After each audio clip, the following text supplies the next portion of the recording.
നമുക്കിന്ന് ഒറ്റപ്പാലത്തെ ഒരു അമ്പലത്തിൽ പോയാലോ? മലബാറിലെ ഒരു പ്രശസ്ത ഭഗവതി ക്ഷേത്രമാണ് ശ്രീ പരിയാനംപറ്റ ഭഗവതി ക്ഷേത്രം. ജഗദീശ്വരിയും ആദിപരാശക്തിയുമായ ശ്രീ ഭദ്രകാളിയാണ് പ്രധാന പ്രതിഷ്ഠ. മഹാകാളി, മഹാലക്ഷ്മി, മഹാസരസ്വതി ഐക്യരൂപമായ കൊല്ലൂർ മൂകാംബിക ചൈതന്യം തന്നെയാണ് ഇവിടുത്തെ ഭഗവതിക്ക് ഉള്ളത് എന്നാണ് വിശ്വാസം. മൂത്തേടത്ത് മാടമ്പ് അംശം കാട്ടുകുളം ദേശം ഇന്ന് പാലക്കാട് ജില്ല ഒറ്റപ്പാലം താലൂക്കിലാണ് ഈ ക്ഷേത്രം സ്ഥിതി ചെയ്യുന്നത്.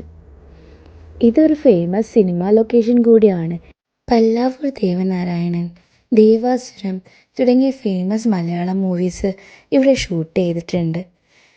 ഇവിടെ പല്ലാവൂർ ദേവനാരായണനിൽ മമ്മൂട്ടി മേളം അവതരിപ്പിച്ചിട്ട് വന്നുകൊണ്ടിരിക്കുന്ന സ്റ്റെപ്സാണ് ഈ കാണുന്നത്. മംഗലശ്ശേരി നീലകണ്ഠൻ ശേഖറിൻ്റെ കൈ വെട്ടുന്നത് ഈ അമ്പലനടയിൽ വെച്ചിട്ടാണ്. ഇന്നും ചരിത്രമുറങ്ങുന്നതും ചരിത്രങ്ങളാൽ മൂടപ്പെട്ടതുമായ ഈ അമ്പലനടയിൽ ഒത്തിരി ഭക്തജനങ്ങൾ എത്താറുണ്ട്. എന്നെങ്കിലും ഒരു നാൾ നിങ്ങൾക്കും അവിടെ എത്തിപ്പെടാൻ പറ്റട്ടെ.